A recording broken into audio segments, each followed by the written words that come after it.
ಉತ್ತರಾಖಂಡದಲ್ಲಿ ಮೇಘಸ್ಫೋಟ ಸಂಭವಿಸಿ 9 ಕಾರ್ಮಿಕರು ನಾಪತ್ತೆಯಾಗಿಬಿಟ್ಟಿದ್ದಾರೆ. ಬಾರಾಕೋಟ್ ಯಮುನೋತ್ರಿ ಮಾರ್ಗದ ಬಾಲಿಘರ್ನಲ್ಲಾಗಿರುವಂತಹ ಘಟನೆ ಇದು. ಉತ್ತರ ಕಾಶಿ ಜಿಲ್ಲೆಯಲ್ಲಿ ಬರುವಂತಹ ಬಾಲಿಘರ್ ಪ್ರದೇಶ, ಆ ಭಾಗದಲ್ಲಿ ಕಾರ್ಮಿಕರಿದ್ರು. ನಿರ್ಮಾಣ ಹಂತದಲ್ಲಿದ್ದಂತಹ ಹೋಟೆಲ್ನ ಕಟ್ಟಡಕ್ಕೂ ಕೂಡ ಏಕಾಏಕಿ ನಿರ್ಮಾಣವಾದಂತಹ ಪ್ರವಾಹ ಪರಿಸ್ಥಿತಿಯಿಂದ ಭಾರೀ ಹಾನಿಯಾಗಿದೆ. ಎಸ್ಡಿಆರ್ಎಫ್, ಎನ್ಡಿಆರ್ಎಫ್ ಹಾಗೆ ಸ್ಥಳೀಯ ಪೊಲೀಸರು ರಕ್ಷಣಾ ಕಾರ್ಯಾಚರಣೆಯಲ್ಲಿ ನಿರತರಾಗಿದ್ದಾರೆ. ಇತ್ತ ಅಲಕ್ನಂದಾ ನದಿ ಅಪಾಯದ ಮಟ್ಟವನ್ನು ಮೀರಿ ಹರಿತಾ ಇದೆ. ನದಿಯ ಅಬ್ಬರಕ್ಕೆ ರಸ್ತೆ ಕೊಚ್ಚೋಗಿದೆ, ರಸ್ತೆ ತೀರದ ಮನೆಗಳು ಕೊಚ್ಚೋಗಿದ್ದಾವೆ, ಕಟ್ಟಡಗಳು ಕೊಚ್ಚೋಗಿದ್ದಾವೆ.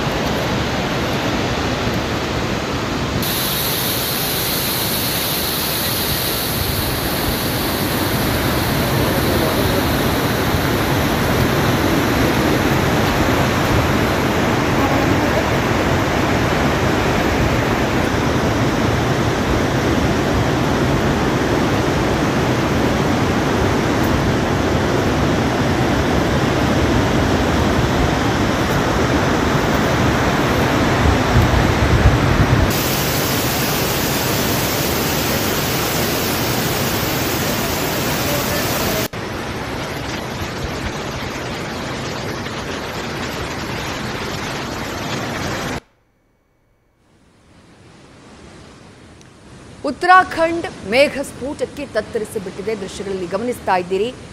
9 ಕಾರ್ಮಿಕರು ನಾಪತ್ತೆಯಾಗಿದ್ದಾರೆ. ಏಕಾಏಕಿ ಸಂಭವಿಸಿದಂತಹ ಮೇಘಸ್ಫೋಟದಿಂದಾಗಿ ಪರ್ವತಗಳ ಮೇಲಿಂದ ಭಾರೀ ಪ್ರಮಾಣದಲ್ಲಿ ಹರಿದಂತಹ ನೀರು, ಮಣ್ಣು ಹಾಗೆ ಮರಗಳ ಜೊತೆಗೆ ನುಗ್ಗಿ ಬಂದಂತಹ ನೀರು ಎಲ್ಲವನ್ನೂ ಆ ಪೋಷಣ ತೆಗೆದುಕೊಂಡು ಹೋಗಿದೆ. ಜೊತೆಗೆ ಅಲಕ್ನಂದಾ ನದಿ ಕೂಡ ಭೋರ್ಗರಿದು ಹರಿತಾ ಇದೆ. ನಿರ್ಮಾಣ ಹಂತದಲ್ಲಿದ್ದಂತಹ ಕಟ್ಟಡಕ್ಕೂ ಕೂಡ ಹಾನಿಯಾಗಿದೆ. ಎಸ್ಡಿಆರ್ಎಫ್, ಎನ್ಡಿಆರ್ಎಫ್ ಹಾಗೆ ಸ್ಥಳೀಯ ಪೊಲೀಸರು ರಕ್ಷಣಾ ಕಾರ್ಯಾಚರಣೆಯಲ್ಲಿ ನಿರತರಾಗಿದ್ದಾರೆ. ಅಲಕ್ನಂದಾ ನದಿ ಅಪಾಯದ ಮಟ್ಟವನ್ನು ಮೀರಿ ಹರಿತಾ ಇದೆ. ಕಳೆದ ಕೆಲ ದಿನಗಳಿಂದ ನದಿಯ ಅಬ್ಬರಕ್ಕೆ ತೀರದಲ್ಲಿರುವಂತಹ ಮನೆಗಳು, ರಸ್ತೆಗಳು, ಕಟ್ಟಡಗಳು ಎಲ್ಲವೂ ಕೂಡ ಕೊಚ್ಚಿಕೊಂಡು ಹೋಗ್ತಿವೆ. ನ್ಯೂಸ್ ಫಸ್ಟ್ ನಿರ್ಭೀತಿಯಿಂದ ನಿಮ್ಮ ಪರವಾಗಿ.